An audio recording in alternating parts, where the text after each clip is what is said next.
السلام علیکم ورحمۃ اللہ وبرکاتہ۔ جیسا کہ آپ کو معلوم ہے کہ سوالات کا سلسلہ چل رہا ہے، تو آج جو سوال کیا گیا ہے تو سوال اس تعلق سے ہے کہ بیٹھ کر نماز پڑھنے میں رکوع میں کتنا جھکنا ہے اور جھکنے کا صحیح طریقہ کیا ہے، کیونکہ دیکھا جاتا ہے کہ بہت سارے لوگ رکوع میں کوئی تھوڑا جھکتے ہیں، کوئی زیادہ جھکتے ہیں، کوئی اتنا جھک جاتے ہیں کہ پیچھے سے سرین کو کافی اوپر تک اٹھا لیتے ہیں۔ تو پوچھا گیا ہے کہ صحیح طریقہ بیٹھ کر نماز پڑھنے میں رکوع میں کتنا جھکیں، تو اس کا جواب یہ ہے کہ جب مرد بیٹھ کر نماز پڑھے تو رکوع میں اتنا جھکے کہ پیشانی جھک کر گھٹنوں کے مقابل آ جائے۔ تو اتنا جھکنے کے لیے کیا ہے، سرین کو اٹھانے کی بھی ضرورت نہیں ہے،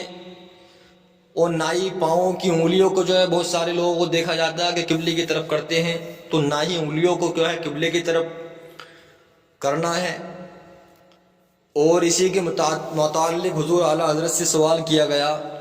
تو حضور اعلیٰ حضرت نے جواب دیا فتاوی رضویہ میں، جو حضرات دیکھنا چاہیں وہ دیکھ سکتے ہیں، فتاوی رضویہ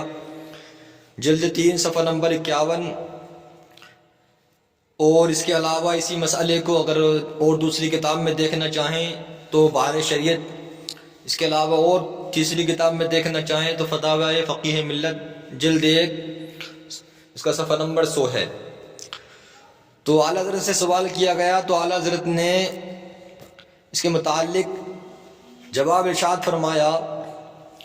کہ رکوع میں قدر واجب تو اسی قدر ہے کہ سر جھکائے اور پیٹھ کو قدر خم رکھ دے،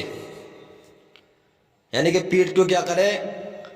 قدر خم کر دے، مگر بیٹھ کر نماز پڑھے تو اس کا درجہ کمال و طریقہ اعتدال یہ ہے کہ پیشانی جھک کر گھٹنوں کے مقابل آ جائے۔ اس قدر جھکنے کے لیے سرین اٹھانے کی ضرورت نہیں ہے، تو قدر اعتدال سے جس قدر زائد ہوگا وہ عبث و بیجا ہوگا، عبث و بیجا میں داخل ہو جائے گا، اور نماز میں جو ایسا فعل کیا جائے گا تو شریعت نے اس کو ناپسند کیا ہے اور یہ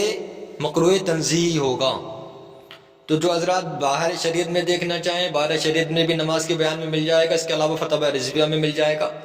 تو پتہ یہ چل گیا کہ بیٹھ کر نماز پڑھنے میں رکوع میں اتنا جھکنا ہے کہ گھٹنوں کے مقابل اس کا چہرہ کیا ہے، چہرہ مطلب سر آ جائے، زیادہ جھکنے کی ضرورت نہیں۔ تو بہت سارے لوگوں کو دیکھتے ہیں کہ پوری سرین اوپر تک اٹھا لیتے ہیں، تو وہ طریقہ کیا ہے، درست نہیں ہے۔ امید کرتے ہیں سوال جو کیا گیا تھا اس کا جواب سمجھ میں آ گیا ہو، تو آپ جڑے رہیں اور زیادہ سے زیادہ لوگوں تک اس بات کو پہنچائیں، اور ہمارے اس چینل فتاوی مسائل میں زیادہ سے زیادہ لوگوں کو شامل کرائیں ثواب کی نیت سے۔